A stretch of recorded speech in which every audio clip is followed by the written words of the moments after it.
È la prima uscita anche del Tamai Calcio con il Porto Mansuè.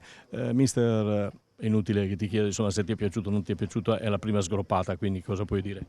Ma ho chiesto ai ragazzi impegno soprattutto perché questi primi 10 giorni abbiamo lavorato più fisicamente che magari sul campo, quindi non mi aspettavo niente per dire, però l'impegno quello sicuramente, poi sono venute anche fuori delle belle giocate e loro sono partiti meglio, devo dire, e poi secondo me siamo cresciuti, è diventata una partita alla pari e forse alla fine abbiamo chiuso meglio noi. Estremamente equilibrata perché dagli spalti insomma è una partita che ci stava sto 0-0 perché tutti e due avete provato quello che in settimana magari avete detto i due tecnici, no? Sì, beh, alla fine magari lo 0-0 era anche un po' casuale perché comunque loro hanno colpito due pali, noi uguale, quindi qualche occasione c'è stata, però diciamo che il risultato è la cosa meno importante, quindi in questo primo periodo è importante non farsi male e pian piano crescere col minutaggio.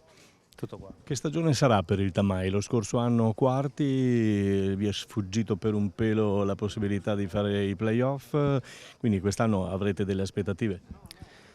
Ma diciamo che il campionato si è livellato molto verso l'alto sia l'anno scorso e anche quest'anno ci si aspetta un campionato molto competitivo con molte squadre che proveranno a vincere e magari alcune l'hanno dichiarato, Voi siete non, sotto traccia. noi non lo facciamo, ma puntiamo a dare un po' fastidio a tutte, poi vediamo, insomma, prima di partire si parte tutti da zero, quindi vediamo. L'anno scorso comunque per più di metà campionato siamo stati lì davanti e poi ci siamo allontanati, quindi sarebbe importante comunque avere una partenza così ti permette di toglierti da classifiche brutte e partite delicate e magari anche giocare con un po' più spensieratezza, quindi quello che mi auguro è comunque prima la salvezza il prima possibile e poi vediamo a che livello siamo rispetto agli altri.